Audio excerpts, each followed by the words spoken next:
Hello, everybody, and welcome back. And Happy New Year, happy 2025. And also in line, because I do traditional Chinese medicine, with the Chinese New Year, happy Year of the Snake. And astrologically speaking, if you're into this sort of thing, it has been known that this year is all about the year of manifestation. So what is manifestation? All I'm going to say in short and sweet is that anything that your heart desires, and may it be for the benefit of you and not to the harm of anyone else, may it bring you prosperity, right? So if you're thinking about you want something new, you would love something to develop or something to come into your space, whether it be material, emotional, spiritual, anything that you'd like to harness this year is really the year. And they've even said recently in January about that there would be, or has been, 4 planets that have aligned that hasn't done that in, I think, in over 200 years or so. So there's definitely something astrologically going on. So sort of in that same breath and space, take from it what you need, and then sort of, as I always say, as we start the new year, is start writing down your goals and write them down physically on paper, and not just in your mind and not just on a notepad on your iPad in the notebook, but literally write it down, because there's something powerful in an energetic space about you writing things, and those things really step into reality. And of course, on the sidelines, we need to start working on skills. You can't say, as an example, you want to learn a language, and then if you do nothing about it, that you're expected that you'll be able to learn the language at the end of the year. But what can happen with this manifestation quality is that maybe you might manifest a new partner who speaks that language, or you might go on a holiday to that country that speaks that language, or I don't know, maybe your work says, oh, I've got to transfer you to this country that speaks that language. So always, as when you want to manifest things, bring things in, it's in line with the same thing about, opportunities will start knocking at your door, but it's about you opening the door and taking on those opportunities, right? So don't reject them, take them on, and always be open-minded is really the best thing I can say, because miracles can happen in very divine and strange ways. So stay open to those. So that's sort of how I'd like to start off this podcast. And in line with things as they evolve and they change, I thought I'm starting to put myself out there a little bit more. And I really want to sort of start taking shape with this podcast to reflect my personality a bit more. And if you know me and you work with me, you know I'm absolutely obsessed about health and well-being, but of course, and longevity especially. So that's sort of framing in that biohacking space of how we can, live longer, but also live with quality of years left. And what I thought to do is sort of mix in, with my serious aspects about gut health and well-being. And I do believe that all disease starts in the gut. I can't be too far off, because Hippocrates said the same thing. So, he was quite magnificent in his work. So sort of aligning to what he said and vouching for it through my own clinical experience. So I thought to mix in with the level of professionalism, but also a little bit of my personality as well, I have now rebranded this podcast to be called I Can't Make This Up. Yeah? Well, maybe I can say it. I don't know. I have to say. But I can't make this shit up. And I thought, because my name is Star, because obviously you can't write the swear word or the naughty word, sugar, honey, ice and tea, I thought to make the I part as an exclamation mark, but the exclamation mark to have a star instead of a dot. So I thought that'd be quite cute. So that can sort of combine in with my real desire and interest in gut health, but also mixing in with whatever flavor of the week, story, person, or insight I can share with you. And for today's podcast, what I'm going to do actually is, on that note, share that I did a crazy thing. This year, and to mark off or start off the date. So I, of course, have dabbled in different ways on how I'm getting to my level of education, but I started off as a chartered accountant, and then when I immigrated into the UK, I've moved into alternative medicine, and that obviously dabbles in multiple modalities, and I've studied quite a few things now to date, and because of my love and passion for health and well-being, that list is ever going to continue. And so I've dabbled in Chinese medicine, Tibetan medicine, different aspects from Middle East, South American medicine, and done a few things here and there, plus self-study around Western medicine, and making my way when the time is right, doing my pre-med, and of course making my way into Western medicine, so I can sort of just harness the aspects of being maybe an individual who has or has not done this before, I'm not sure, but trying to harness the aspects of understanding and having trained in all multiple medical systems from around the world, and give you the best bits, things that are, complementary, things that are contradictory, and just sort of get my way there. But one of the biggest things that alternative space or Eastern space doesn't do is working, as Western medicine does, is working with the literal body, internally. So I was offered a privileged opportunity, because I'm not an official med student as of yet, but official opportunity to go into King's College and into a cadaver lab and dissect dead bodies. And so I was interested in working with the digestive system, but of course when you go there, that's what you think you're going to start with doing.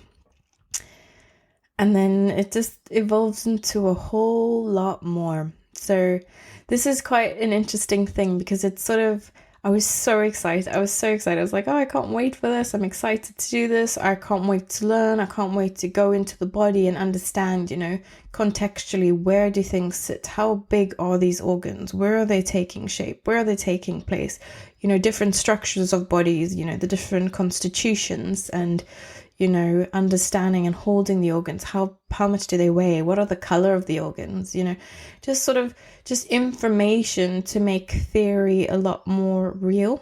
And I think that's just how I work. I'm a visual worker. So the imprint of something visually just will last a million years, where some things you can read and then they can just flow out your ear the next day, or maybe the next minute, I don't know, once you close the book. So I was very excited. So the group was aimed at learning about the digestive system, dissecting a colon. But when we went there, it ended up being that we were working with 10 different cadavers. And when I say cadavers, I'm talking from head to toe.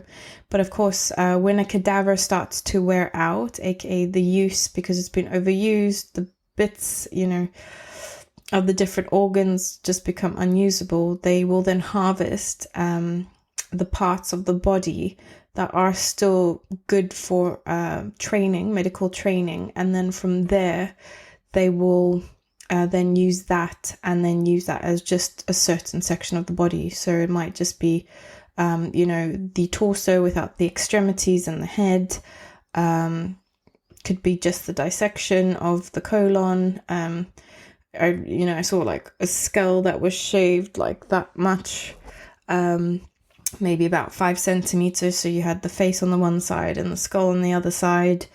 You just had bits and bobs of everything. And then, of course, from a pathology point of view, if there's anything interesting or different, or something that could create a great learning opportunity, that would then be put into a glass mixed with formaldehyde to be preserved and then observed.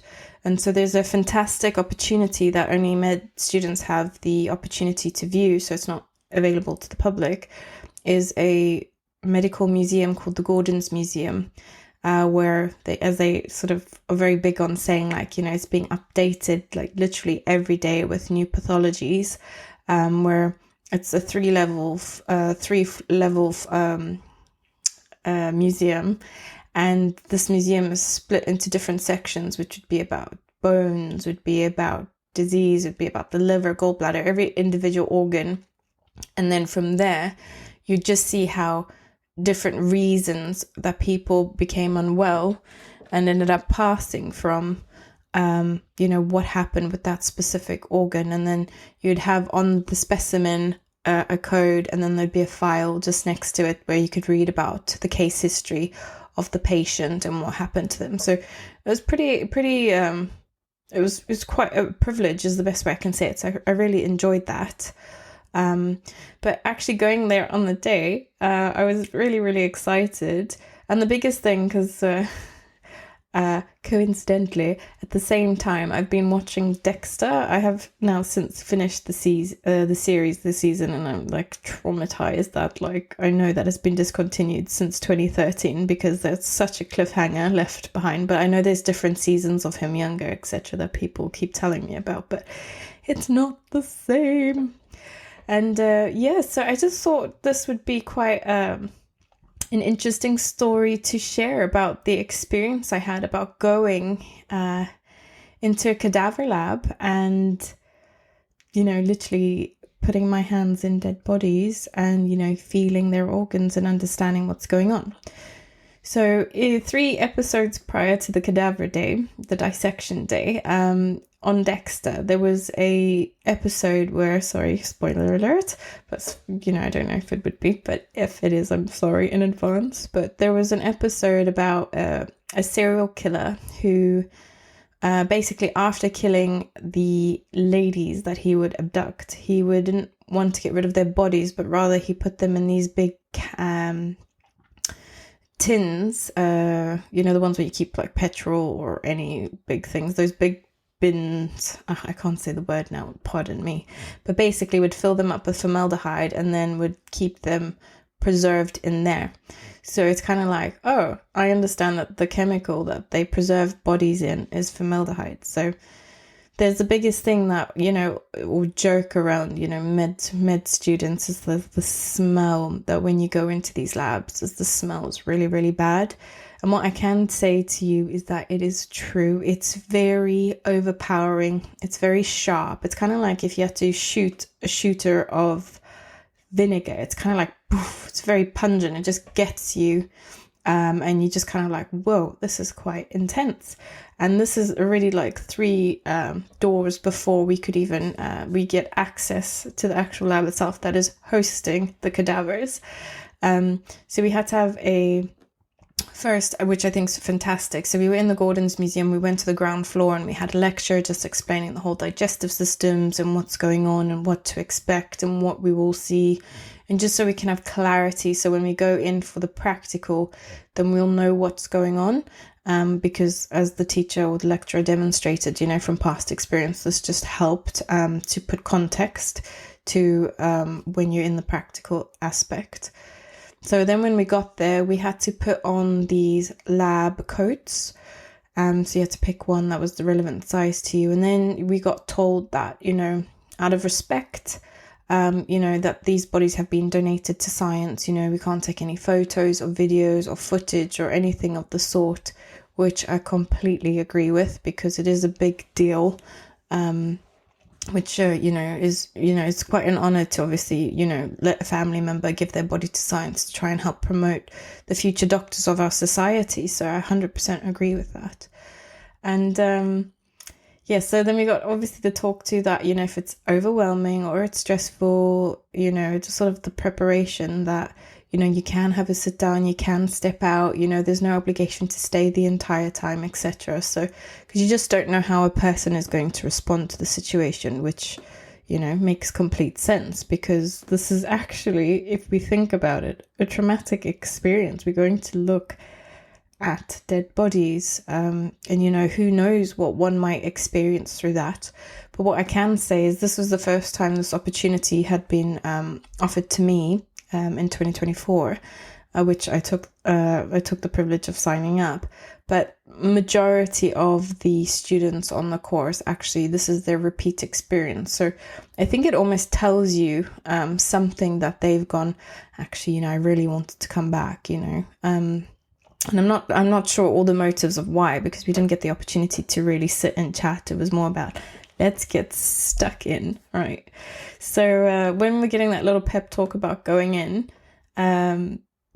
the smell was already lurking. I can't tell you. It was kind of like, oh, it's very sharp. Like, oh, is that the smell? Is that the formaldehyde? And then I thought, okay, it's a bit odd. And then as we started to sort of trickle into the lab, I started to notice, which tells you that you don't always know what you're asking for. You know, be careful what you do ask for, because what you may get may not be the thing you expect. But my excitement completely changed into nerves and stress and a bit of overwhelm. And I thought, like, oh, well, that's a very strange feeling. Like, now I'm feeling a bit shaky, a bit scared, and a little bit uncertain, and kind of like, do I want to do this? Am I actually ready for this? And I thought, actually, should there be like a little bit of an emotional, maybe a little mini online course, like emotional preparation on what to expect and what will happen? But of course, and if you know me, there's no secret that I'm an energetic practitioner. So I work with energy, the soul, the being. And what I can tell you is, upon entering the space, there was a lot of lower vibrational frequencies going on.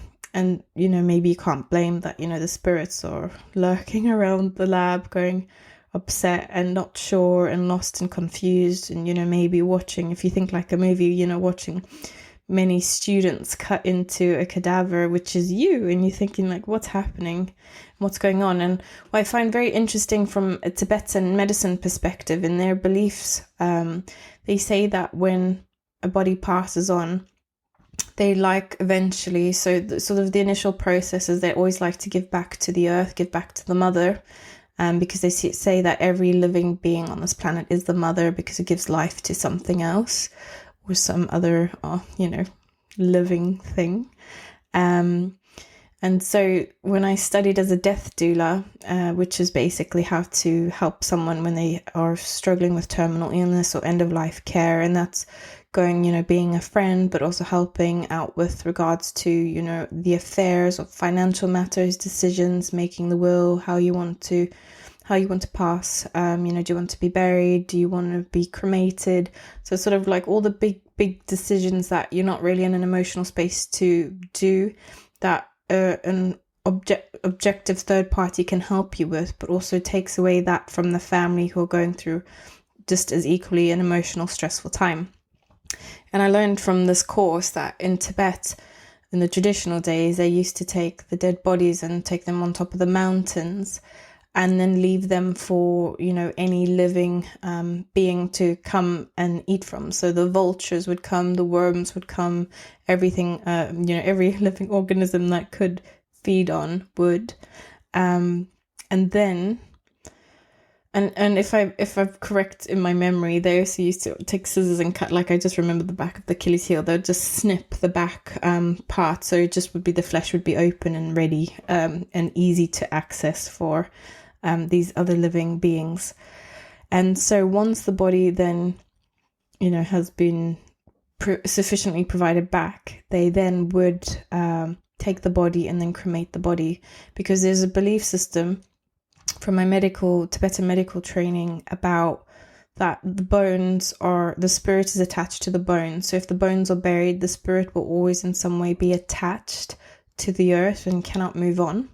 So I already know that when I move on, I would like to be cremated. So here's my living will mentioned outside to the public. So that's sort of my interest, and it's kind of like, you know, that's very interesting to hear that. So it makes me then reflect back into the moment of, okay, so maybe when, when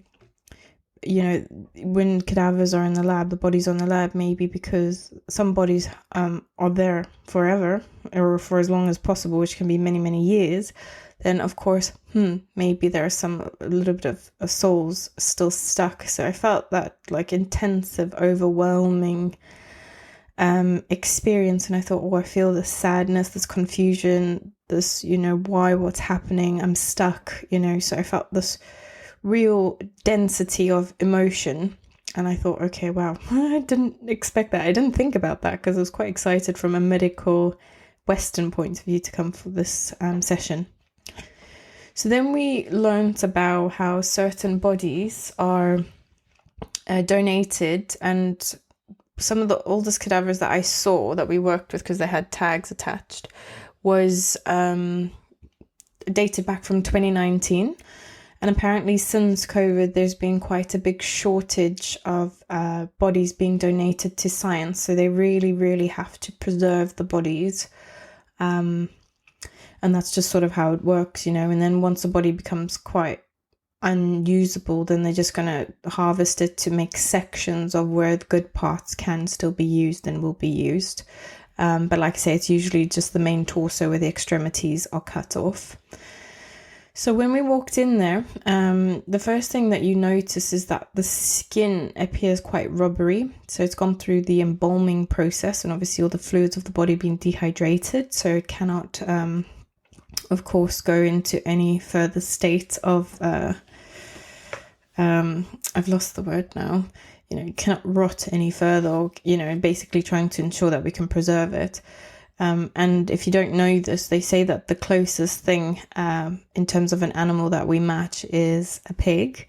So that, there's this like awful joke going around that at some point in the future, if we ever had to turn into cannibalism, they said that we would taste like pork. And so, yes. So basically the skin and texture and color presented like pork. And even one student thought like, oh, this is very similar to pork crackling in terms of the skin, because it's just so dehydrated and flaky. And we thought, makes sense, right? Because we are very similar to pork. So what we did see was just torsos of cadavers, and then we were able to put our hands in. We picked up different organs out of the body. We got to trail along the intestines. And I always say to people, from mouth to anus, we're working with at least about 9 meters of tubing on average. So, it's quite a lot. So there was a lot to work through. What was very interesting is that the gallbladder is very, very, very dark, staining like chlorella green. And it's interesting to see that the liver sitting on top of the gallbladder actually stains the back of the liver. Because of its power of its color, really. So I kind of think like when you stain a piece of clothing, it's there for a long time. It's left its mark, if you will. So that was quite interesting. So then we moved on to different bodies, different ethnicities. So another really, really, and different genders as well. Another very interesting thing I noted was that a lot of the lungs had black staining on. So the technician said to us, oh, do you know what this was from? So we obviously had a guess, and the most common one is, lung cancer from smoking. And he said, no, this is actually all because of London pollution. So a bit frightening to think about London pollution, isn't it? And then I think, back in the day pre-COVID, when you think in Asia, people always wearing masks everywhere. It's powerful that actually maybe we should start doing the same thing in London. Just food for thought, because of the exposure that, if you're walking on the streets every day, getting to your office, etc., we're just driving past cars. So yeah, but that was also another interesting point, that we thought like, okay, we gloved up, but we weren't recommended to wear masks, so no one did, because basically the stench of the formaldehyde is so strong that actually would get trapped in the mask, and you would end up inhaling even more formaldehyde than you would need to if you had open mouth policy. So I found towards the end of the day, my mouth became quite, I would even say my tongue, it felt like my tongue had been dipped in this chemical, because it just was absorbing it, and I could taste it, and I had it in my mouth for a couple of days after. And of course, there's going up my nostrils as well. It just felt like everything I ate and drank and smelt basically tasted like I was having it with a side of formaldehyde. So I don't recommend it. And of course, wash your hair immediately after that event. Another interesting thing is like it didn't feel as real as it was, because all the faces were covered. And then we got into a conversation about, in South Africa, I had a friend who was studying the medical route, and he basically, it was a joke because, he was a bit chubby, and then we didn't see him for 6 months. And then the next, 6 months later, he was like this chiseled, good looking man. And we thought like, whoa, what's your secret? As one will always want to know. And basically he said that because of the formaldehyde, he was unable to eat because he kept being sick. Because you have to go in there, you have to dissect, then you go for your lunch and you dissect more. And he said he just couldn't stomach it. So basically from being sick all the time, from dissecting dead bodies, he turned into this,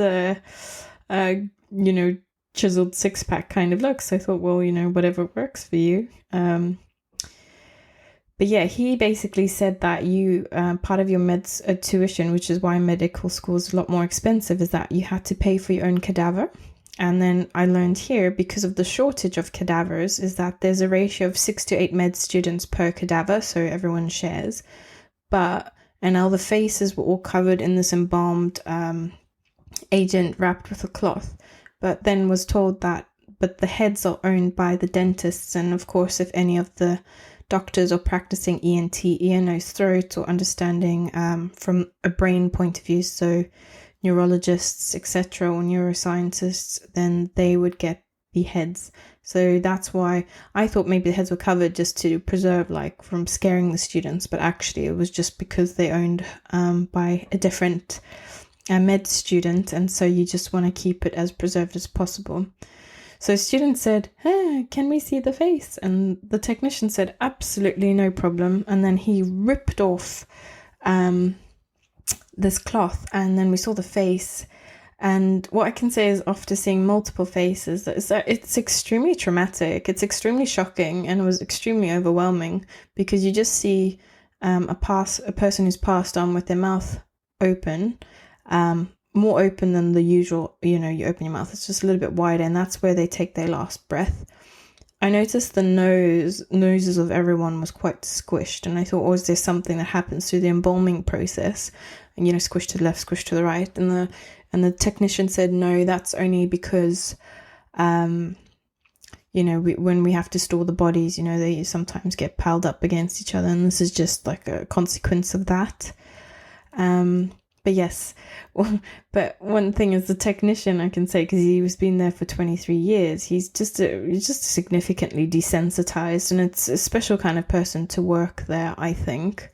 But he would just pick up, so someone was like, oh, tell us more about this, tell us about that.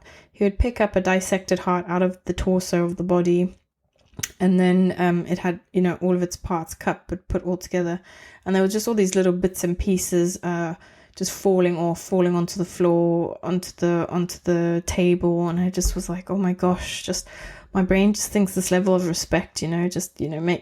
So I was picking up all these little pieces that were falling off and just putting it back into the inside of the body, and it's a little bit tragic, traumatic, and I just was kind of thinking, like, back to Native American Indian sort of phase, about it would be so just respect the dead, respect the elderly, respect those who've offered themselves to us in the matter of science.